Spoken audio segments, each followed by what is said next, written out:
जल प्रलय की बात करें तो ये आफत के रूप में बादल बरस रहे हैं और आधा हिंदुस्तान इसकी चपेट में है। खासकर महाराष्ट्र गुजरात की बात करें तो यहां पर हाल काफी बेहाल है। देखिए, महाराष्ट्र गुजरात में बाढ़ से हालात काफी खराब है। महाराष्ट्र में बाढ़ से अब तक 102 लोगों की जान जा चुकी है। अंदाजा लगाइए क्योंकि किस तरह से ये बरसात हो रही है, थमने का नाम नहीं ले रही है और बाढ़ का सितम देखने को मिल रहा है। गुजरात नवसारी में स्थिति बेहद गंभीर है। 6 एनडीआरएफ की टीमें तैनात की गई हैं। लोगों को रेस्क्यू किया जा रहा है, उनको सुरक्षित ठिकानों पर लेकर जाया जा रहा है। बाढ़ प्रभावित नवसारी में रेस्क्यू ऑपरेशन काफी तेज है और ये देखिए किस तरह से पूरा इलाका जलमग्न है। इस वक्त पानी पानी ही नजर आता है। जहां तक आप नजर डालेंगे सिर्फ बारिश, बाढ़ और पानी, कुदरत की मार। महाराष्ट्र गुजरात में बाढ़ से हालत बेहद गंभीर और कई टीमों को भी अलर्ट पर भी रखा गया है और तमाम जो इंसानों के साथ साथ पशु पक्षी और जानवर वो भी काफी प्रभावित बताए जा रहे हैं। अभी देखिए 7 तस्वीरों के माध्यम से समझिए किस तरह से ये आफत है। सड़कों पर समंदर है, गाड़ियां फंस चुकी हैं। उत्तरकाशी में भी कुछ कमोबेश ऐसे ही हालात हैं। बादल कहीं फट रहे हैं तो कहीं सड़कें धंस रही हैं। सीहोर में भी कुछ ऐसे ही हालात हैं। नर्मदा के पानी का प्रहार देखिए किस तरह से लोग उस तरफ नहीं जा सकते। इस पार से अगर हैं तो आप इसी पार रहना पड़ेगा। नवसारी में रेस्क्यू किया गया, लोगों को बाहर निकाला गया। मुश्किल में जिंदगी है। सड़क पर टूटा पहाड़, पिथौरागढ़ की ये तस्वीर और आसमानी आफत आउट ऑफ कंट्रोल फिलहाल। शुरुआत करते हैं सबसे पहले बात पहाड़ों से, क्योंकि भारी बारिश से मैदान से पहाड़ तक इस वक्त आफत है। उत्तराखंड और हिमाचल में भारी बारिश से पहाड़ टूटकर गिरने लगे हैं। आपको हम दिखाते हैं पहाड़ों का कहर, आप देखें।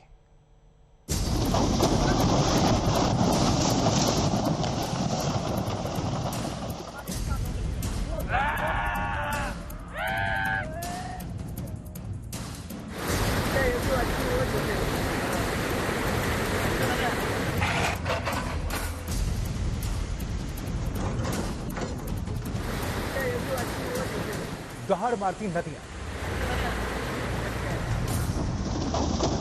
दरकते पहाड़,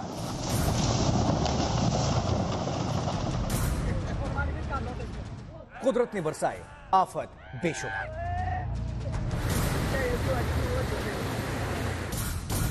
उत्तराखंड में भी कब पहाड़ रास्ते में आ जाएं पता नहीं। ये मुनस्यारी की तस्वीर है। यहां पहाड़ का हिस्सा भर भरा कर सड़क पर आ गया।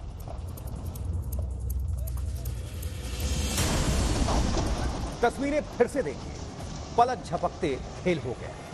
पल भर में पहाड़ से पेड़, मिट्टी और पत्थर भर भराकर सड़क पर गिर पड़े। सड़कों पर पहाड़ का पूरा मलबा बिखर गया। इससे घंटों रास्ते बंद रहे। उत्तराखंड में ऐसे हालात रोज की बात हो गई है। बद्रीनाथ के रास्ते में आए दिन पहाड़ का मलबा सड़कों पर बिखर जाता है। कई इलाकों में नालों का पानी भी सड़कों पर बहने लगा है। धारचूला से कैलाश मानसरोवर को जाने वाले रास्ते भी बंद हैं। सड़क पर बड़ी बड़ी चट्टानें बिखरी हुई हैं। कैलाश यात्रा से लौटने वाले 25 श्रद्धालुओं का दल मुसीबत में है। धारचूला से चीन बॉर्डर तक जाने वाली ये अकेली सड़क है। इसका इस्तेमाल सेना, आईटीबीपी के साथ ही स्थानीय लोग और यात्री करते हैं। हम लोग तो आदि कैलाश गया था, आज तो एक हम बुधी में आ गए। बोला ब्लास्टिंग हो गया, रास्ता बंद है, 2 दिन हम देखने होगा, तो बहुत परेशानी है। इसलिए क्या करूं पता नहीं। भारी बारिश से लैंडस्लाइड की घटना चमोली जिले में भी हुई है। गोविंद घाट और लामबगड़ में कई जगह पहाड़ दरकने की घटना हुई है। सड़कों पर गिरे मलबे की सफाई का काम लगातार जारी है। ये गोविंद घाट है और इसके आगे लामबगड़ और फिर आप बद्रीनाथ तक पहुंचते हैं और जगह जगह पे इसी तरह से युद्ध स्तर पे आपको काम होता हुआ दिखाई देगा। और सबसे जो अहम बात है वो ये है कि जैसे ही बारिश होती है, बारिश का असर इन पहाड़ों पे दिखने लगता है और ये पत्थर धीरे धीरे टूट के नीचे आने लगते हैं। और उसके बाद ये जो सड़क है जिसमें गाड़ियां इस वक्त जा रही हैं, श्रद्धालु जा रहे हैं, वो सड़क पूरा का पूरा जाम हो जाता है। और उस वक्त यही वो योद्धा हैं जो तुरंत काम पे लग जाते हैं ये इंश्योर करने के लिए कि जो लोकल ट्रैफिक है वो तो सुचारू हो ही जाए। उसके साथ साथ जो डिवोटीज हैं, जो श्रद्धालु हैं, जो बद्रीनाथ यात्रा के लिए निकले हैं और उसके साथ साथ हेमकुंड साहिब यात्रा के लिए निकले हैं, उनके लिए रास्ता जल्दी से जल्दी खोल दिया जाए। मॉनसून का महीना पहाड़ों पर दोहरी मुसीबत लेकर आता है। एक तरफ दरकते पहाड़ और दूसरी तरफ पानी का प्रहार। उत्तरकाशी के गंगोत्री धाम की यह तस्वीर है। पानी का उफान डरा रहा है। गंगोत्री धाम में गंगा का जलस्तर बढ़ने से गंगोत्री धाम के पैदल रास्ते के नीचे दीवार पर भू कटाव भी हो रहा है, जिससे पैदल रास्ते सहित आसपास बने भवनों को बड़ा खतरा बना हुआ है। ये बड़े पत्थर के पास जो कि पिछले वर्ष ये दीवार में जो है धसाव आ रहा है, नीचे से दीवार का कटान हो रहा है। इसका जो है लिखित रूप में जिला प्रशासन को और विभिन्न माध्यम से अवगत कराया गया, लेकिन प्रशासन ने इसकी वो कोई ध्यान नहीं दिया और इस समय इसके बहुत ज़्यादा कटाव हो गया और आने वाले समय में कभी भी ये दीवार निकल सकती है, जिससे एक बहुत बड़े पार्ट को जो है नुकसान हो सकता है। हिमाचल प्रदेश के इंदौरा में चक्की नदी की धार में देखते ही देखते सड़क भरभराकर ढह गई। करीब 100 मीटर से ज्यादा सड़क का हिस्सा नदी में समा गया। गनीमत ये थी कि उस वक्त रास्ते से कोई गाड़ी गुजर नहीं रही थी। सड़क ढहने से 3 गांव के 10,000 से ज्यादा लोगों का संपर्क कट चुका है। चमोली से अमित भारद्वाज, उत्तरकाशी से ओमकार बहुगुणा, पिथौरागढ़ से राकेश पंत और इंदौरा हिमाचल प्रदेश से विशाल आनंद के साथ आज तक। और अब बात गुजरात की। गुजरात के कई जिले बाढ़ की इस वक्त भीषण चपेट में है। इनमें नवसारी में स्थिति सबसे भयावह है।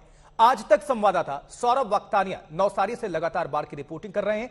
आज सुबह सुबह एक एनिमल सेंटर से रेस्क्यू ऑपरेशन को भी अंजाम दिया गया है। आपको हम तस्वीरें भी दिखाएंगे। इस वक्त हम नवसारी में मौजूद है। ये एक पशु पक्षी घर है और सबसे पहले तो मैं आपको बता दूं कि ना सिर्फ इंसानों की जिंदगी बचाने इंपॉर्टेंट है, लेकिन साथ ही जो पशु पक्षी इस पूरे बाढ़ के अंदर फंसे हुए हैं उसे भी बचाना है। आप ये तस्वीरें देखिए। इस वक्त हम एक पशु पक्षी घर में मौजूद है और यहाँ पर देखिए कितना ज्यादा पानी भरा हुआ है और अभी भी लेकिन ये जो लोग हमारे साथ मौजूद है वो कोशिश कर रहे हैं जितने पशु पक्षी बच सके उनको बचाया जा सकते। तस्वीरें आप देखिए इस पूरे इलाके की। 24 एकड़ में फैला हुआ ये पूरा पशु पक्षी घर है, नवसारी हाईवे पर मौजूद। लेकिन जैसे ही तेज बारिश हुई, बाढ़ का पानी इसके अंदर घुस चुका और पूरा का पूरा ये जो शेल्टर होम है पूरी तरीके से पानी में डूब गया। अब देखिए यहाँ पर अब पशु पक्षी को बचाने की जो कवायद है वो अब यहाँ पर शुरू हो चुकी है। हमारे साथ यहाँ के लोग मौजूद है। इतनी भारी बारिश में और इतना ज्यादा जो फ्लडिंग है फिर भी वो लगातार कोशिश कर रहे हैं कि ज्यादा से ज्यादा पशु और पक्षी बच सके। सर, कैसे हालात है, कितने पशु पक्षी यहाँ पर है? ये पांजरापोल के अंदर 1200 पशु हैं और पक्षियों की संख्या भी लगभग करीबन 100 के आसपास की है और गेटा बकरा की भी 150 जैसी है। तो इसमें 2 दिन पहले नवसारी में जब बाढ़ आई तो पूरे इलाके में, ये नवसारी से 10 किलोमीटर दूरी पे ये पांजरापोल है, वहाँ भी पानी भर गया। गौरक्षक टीम है वो तुरंत आ गई। इन्होंने पशुओं को ट्रांसफर करने का काम शुरू किया।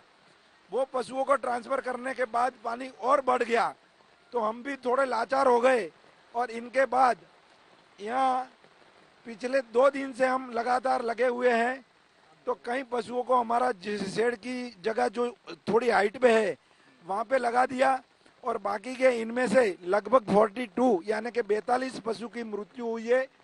इनकी दफनाने की क्रिया अभी भी प्रक्रिया चालू है।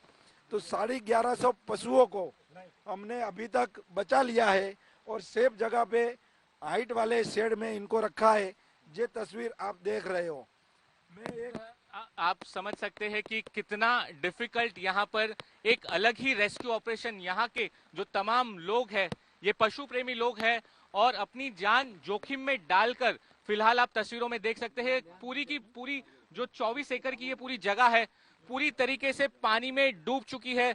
10 से 12 फीट का पानी था, अब थोड़ा सा पानी कम जरूर हुआ है लेकिन अभी भी रेस्क्यू ऑपरेशन यहाँ पर चल रहा है। लगातार ये कोशिश कर रहे हैं कि ज्यादा से ज्यादा जो पशु है उनको सेफ लोकेशन तक पहुंचाया जा सके और ज्यादा से ज्यादा पशु पक्षी की जान बचाई जा सके। कैमरा पर्सन साजिद आलम के साथ सौरभ वक्तानिया, नवसारी, आज तक। तो हालात बेहद भयावह हैं। मूसलाधार बारिश का सबसे ज्यादा नुकसान गुजरात में देखने को मिल रहा है, जिसके 8 जिले भारी बारिश के बाद बाढ़ की चपेट में हैं। हालात ये हैं कि एनडीआरएफ की 25 टीमों को इस राज्य में तैनात कर दिया गया है और जिसमें से 5 टीमें ओडिशा से यहां शिफ्ट की गई हैं। एक स्पेशल रिपोर्ट देखिए।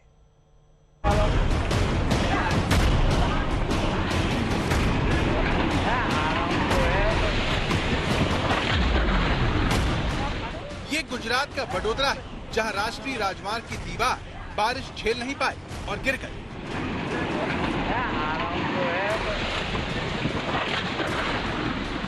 इस तबाही को देखकर आपको लग सकता है कि वडोदरा गुजरात के सबसे बाढ़ प्रभावित इलाकों में से एक होगा, लेकिन ऐसा नहीं।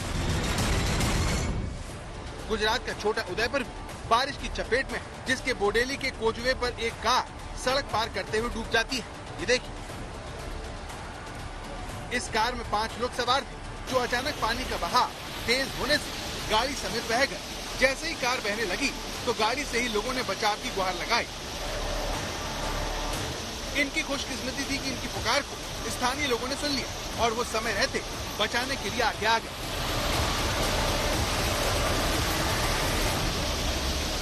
छोटा उदयपुर से पहले राजकोट ट्रैक्टर सवार गांव वालों ने एक बाइक सवार को बाढ़ के पानी में बहने से बचाया।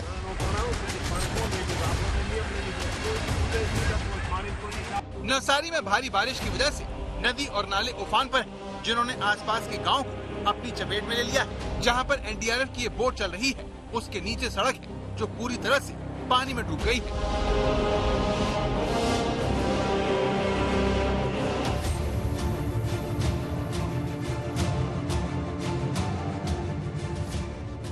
नवसारी के गणदेवी गांव में एनडीआरएफ की इस टीम को लोगों के फंसे होने की खबर मिली, जो पिछले 4 दिनों से अपने ही घरों में कैद।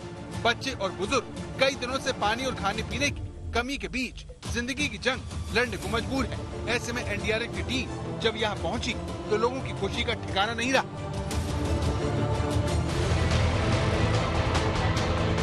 एनडीआरएफ की टीम ने बारी बारी से यहाँ लोगों को बचाया, जिसमें उनके मवेशी भी शामिल हैं। परिस्थितियाँ बहुत ही एडवर्स होती हैं यहाँ पे। जब हम लोग निकालने होते हैं, जब सिंपली एक नदी में हम लोग रेस्क्यू करते हैं तो उसमें इजी होता है, बट ऐसी कंडीशंस में जहाँ पे बोट के जाने का रास्ता नहीं है, तैर के नहीं जा सकता है, लोगों को निकालने के लिए इलेक्ट्रिसिटी की हर्डल्स होते हैं, नीचे पेड़ है या दूसरी प्रकार की जो इस प्रकार के हर्डल्स होते हैं, लेकिन फिर भी हम लोग ऐसे पेचीदगियों से निकल करके लोगों की जान बचाने का काम करते हैं।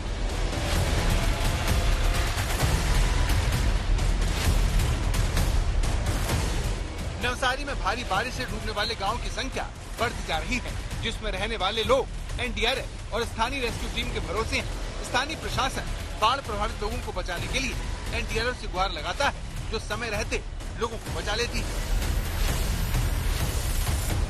यहाँ से 6 दिनों से दिक्कत हो रही है और सबके घर में पानी घुस गया है, तो खाने पीने की भी बहुत तकलीफ है। 2 बोट हमारी है, 2 7 बटालियन की बोटें हैं, वो 5 बोट तकरीबन हम लोग लेके आए हैं ताकि इनको एक साथ रेस्क्यू किया जा सके। तो आज वो सब कम से कम 50 के ऊपर आदमी लोग थे, उन लोग को सबको बचा के लेके आए।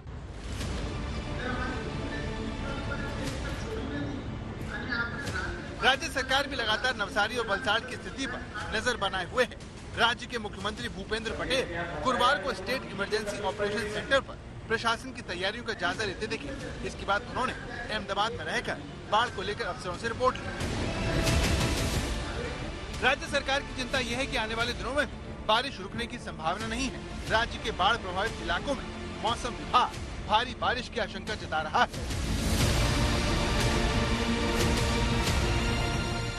एक्सट्रीमली हेवी होने का संभावना है, वो है वलसाड़, डांग, दमन दादरा नगर हवेली, नवसारी और सूरत वगैरह में heavy to very heavy rain हो सकता है।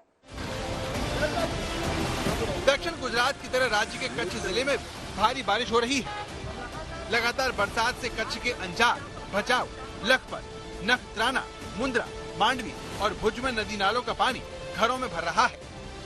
ये कच्छ का अंजार है, जहां लोगों के घर बारिश के पानी से तालाब बन गए। अभी देखिए, ये भुज का मुख्य जिला सरकारी अस्पताल है, जहां पर बारिश का पानी घुस चुका है। गुजरात में मौसम विभाग लगातार बारिश की चेतावनी दे रहा है, जिससे वहां पर आने वाले दिनों में लोगों को राहत मिलने के लिए कुछ इंतजार करना पड़ सकता है। आज तक ब्यूरो। चलिए, ये तो बात हो गई गुजरात की। अब बात महाराष्ट्र की करते हैं। महाराष्ट्र में बारिश कैसे कहर बरपा रही है, आपको दिखाते हैं वहां से एक स्पेशल रिपोर्ट, आप देखिए।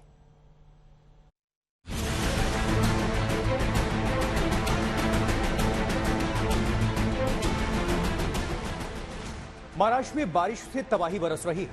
हफ्ते भर में 102 लोगों की जान जा चुकी है। 24 घंटे में ही 4 लोगों की मौत हो गई। 11,000 से ज्यादा लोगों को सैलाब से बचाया गया। सिर्फ गढ़चिरौली में ही 45 से ज्यादा गांव अब भी लबालब हैं।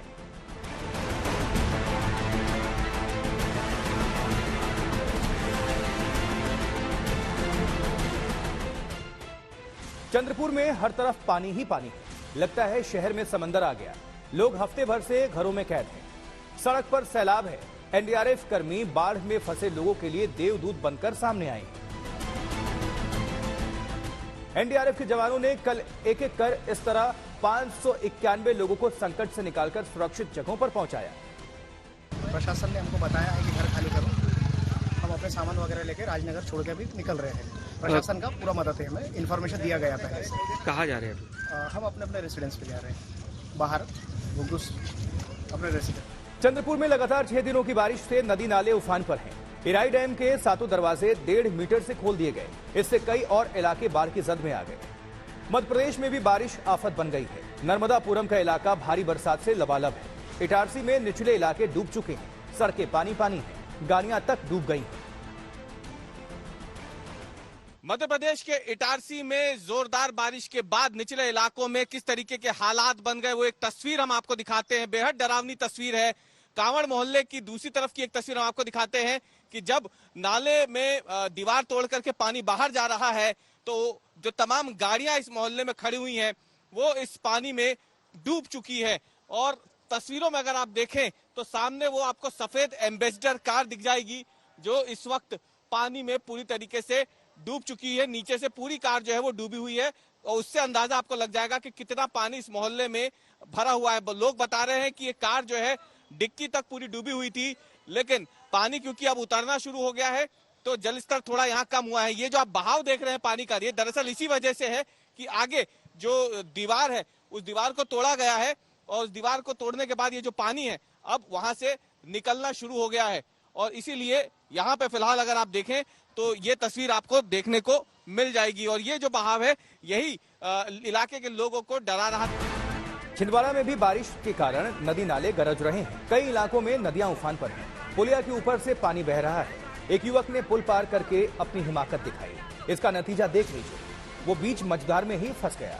घंटे भर बाद उसे बचाया जा सका।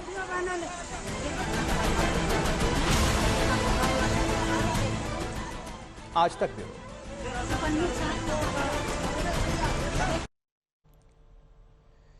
तो हर तरफ आफत बरस रही है। मध्य प्रदेश, उत्तराखंड, हिमाचल प्रदेश, तेलंगाना, आंध्र प्रदेश, हर सूबा बेहाल है। मूसलाधार भारी बारिश का प्रकोप तेलंगाना के भद्राचलम पर भी इस वक्त जमकर बरस रहा है। देश के 25 राज्यों में भले ही बारिश हो रही हो, लेकिन केरल में मिनी टॉर्नेडो का आतंक है।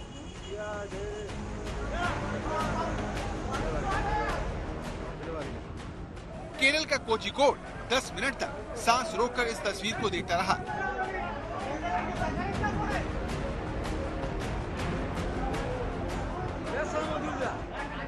कोझिकोड में अचानक आई इस आफत से मछुआरे डर गए और कई गांव और कई नाव क्षतिग्रस्त हो गए।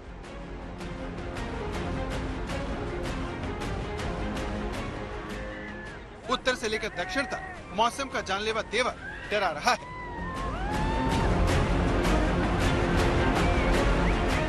मध्य प्रदेश के छिंदवाड़ा में जाम नदी की लहरों में उतरना 2 युवकों पर भारी पड़ गया। तस्वीरें देखिए, इस नदी में उफान है। बड़ी तादाद में लोग नदी की लहरें देखने के लिए जमा है। अशोक जगताप नाम का ये शख्स तमाशबीनों में था, लेकिन अचानक उसका पैर फिसला और लहरों में बह गया। इसी तरह का हादसा छिंदवाड़ा के कोपरावाड़ी कला में हुआ। 28 साल का युवक लीलाधर जाम नदी का पुल पार करते वक्त तेज बहाव में बह गया, जिसकी तलाश की जा रही है। अब आप तेलंगाना के वारंगल की तस्वीर देखिए। वारंगल के गुरिजाला गांव में ये मशक्कत एक बाइक सवार को बचाने के लिए हो रही है। काफी मशक्कत के बाद ग्रामीणों ने बाइक सवार को उफनती लहरों से खींच लिया। मूसलाधार बारिश का प्रकोप तेलंगाना के भद्राचलम पर भी बरस रहा है। भद्राचलम में गोदावरी नदी का पानी 68 फीट के निशान को पार कर गया है। कई गांव गोदावरी नदी की पानी की चपेट में आ गए हैं। बाढ़ के खतरे को देखते हुए भद्राचलम में धारा 144 लगा दी गई है। आज तक ब्यूरो। तो आंध्र प्रदेश के बड़े हिस्से में भी बाढ़ से हालात काफी बिगड़ चुके हैं और कई इलाके जलमग्न नजर आ रहे हैं इस वक्त। एक दिन पहले ही मुख्यमंत्री जगनमोहन रेड्डी ने बाढ़ प्रभावित इलाकों का हवाई सर्वेक्षण किया। वहां गोदावरी नदी उफान पर है इस वक्त और इसकी वजह से नदी के किनारों पर बसे इलाकों में ज्यादा संकट है। ये तस्वीरें देखिए किस तरह से हर तरफ जहां भी आपकी निगाहें जाएंगी सिर्फ पानी ही पानी नजर आएगा। उफान पर गोदावरी नदी है और सीएम जगनमोहन रेड्डी ने इसका जायजा लिया था, हवाई सर्वेक्षण किया था।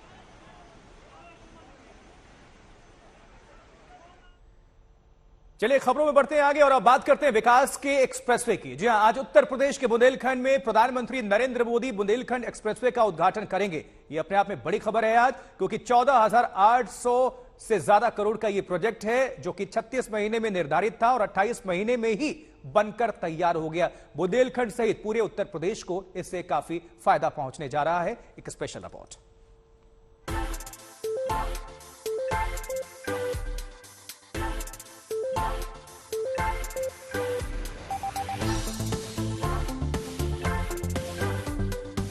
मोदी योगी काल में उत्तर प्रदेश में विकास का एक और खूबसूरत शाहकार तैयार है। नाम है बुंदेलखंड एक्सप्रेसवे, जिसका थोड़ी देर बाद प्रधानमंत्री नरेंद्र मोदी लोकार्पण करेंगे।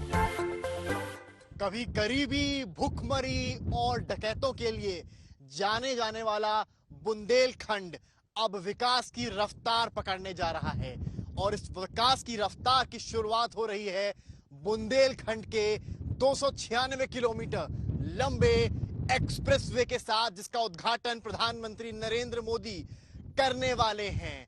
ये एक्सप्रेसवे न केवल बुंदेलखंड से दिल्ली की दूरी कम करेगा बल्कि विकास के अवसर प्रदान करने वाला है। बुंदेलखंड एक्सप्रेसवे रिकॉर्ड 28 महीने में बनकर तैयार हुआ है। इसका शिलान्यास प्रधानमंत्री मोदी ने 20 फरवरी 2020 को किया था। तब इसके निर्माण का लक्ष्य 36 महीने रखा गया था। कोरोना महामारी के बावजूद ये एक्सप्रेसवे मात्र 28 महीने में बनकर तैयार है। 4 लेन बुंदेलखंड एक्सप्रेसवे की लंबाई 296 किलोमीटर है। इसे बाद में 6 लेन करने की भी योजना है। इसे बनाने में 14,850 करोड़ की लागत आई है। लेकिन इसकी एक खासियत यह भी है कि इस एक्सप्रेसवे पर अनुमानित लागत से 12.72% कम खर्च हुआ है। यानी कम वक्त और कम खर्च में यह एक्सप्रेसवे बनकर तैयार है। इससे यूपीडा को लगभग 1132 करोड़ रुपए का फायदा भी हुआ है। चित्रकूट से शुरू होकर बुंदेलखंड एक्सप्रेसवे बांदा, हमीरपुर, महोबा, जालौन, औरैया के रास्ते इटावा तक जाएगा। इटावा में यह एक्सप्रेसवे लखनऊ आगरा एक्सप्रेसवे पर जाकर मिल जाएगा। यानी चित्रकूट से अगर किसी को दिल्ली जाना हो तो बुंदेलखंड एक्सप्रेसवे से इटावा तक जाकर वहां से दूसरा एक्सप्रेसवे लेकर दिल्ली जा सकता है। पहले चित्रकूट से दिल्ली जाने में करीब 12 घंटे लगते थे, लेकिन अब यह दूरी मात्र 6 घंटे में पूरी हो सकती है। इसका लोकार्पण आज जालौन के कैथेरी गांव में पीएम मोदी करेंगे। आखिरकार वो मौका आ गया है जब प्रधानमंत्री नरेंद्र मोदी 296 किलोमीटर लंबे बुंदेलखंड एक्सप्रेसवे का इनॉग्रेशन करेंगे। तैयारियां पुख्ता हैं और उसका कहीं ना कहीं एरियल व्यू से जायजा लिया जा रहा है। यहाँ पर हेलीकॉप्टर्स हैं जो आपको हम दिखा रहे हैं। ग्राउंड जीरो बुंदेलखंड की जमीन से आप देखेंगे कि हेलीकॉप्टर्स के जरिए भी निरीक्षण किया जा रहा है, क्योंकि ये वही एरिया है जहां हम इस वक्त पहुंचे हैं, जहां पर प्रधानमंत्री का कार्यक्रम होना है। मोदी योगी के इस ड्रीम प्रोजेक्ट की एक और खास बात है। एक्सप्रेसवे के बीच में बने डिवाइडर में आयुर्वेद औषधि के पौधे लगाए जाएंगे, जिसका रखरखाव स्वयं सहायता समूह की महिलाएं करेंगी। इससे न केवल रोजगार बढ़ेगा बल्कि आयुर्वेद को भी बढ़ावा मिलेगा। इसके अलावा डिवाइडर पर ही हरे रंग के रिफ्लेक्टर्स लगे हैं, जिससे दूसरी तरफ चलने वाले वाहनों से आती हुई लाइट्स आंखों में ना पड़े। इसके अलावा गांव वालों को असुविधा ना हो, इसलिए सर्विस रोड भी बनाकर तैयार कर दी गई है, जिससे उनकी खेती किसानी को लेकर आवागमन में कोई दिक्कत ना हो। ये अपनी तय सीमा से 1132 करोड़ कम में बना, तो ये 1132 करोड़ जनता, उत्तर प्रदेश की जनता की गाढ़ी कमाई कहीं और किसी उसमें काम आएगी। तो इसमें कई सारे जो माननीय विधायकगण और कई लोगों ने दिया कि नहीं, हमें हमारे यहाँ से एक जुड़ जाए कि वहां से हम चढ़ जाए, उसको भी ध्यान में रखा गया। उत्तर प्रदेश देश का पहला राज्य है जहां एक्सप्रेसवे फर्राटे से बन रहे हैं। बुंदेलखंड एक्सप्रेसवे को मिलाकर 6 एक्सप्रेसवे पूरे हो चुके हैं, जबकि 7 का निर्माण कार्य जारी है। समर्थ श्रीवास्तव, बुंदेलखंड आज तक।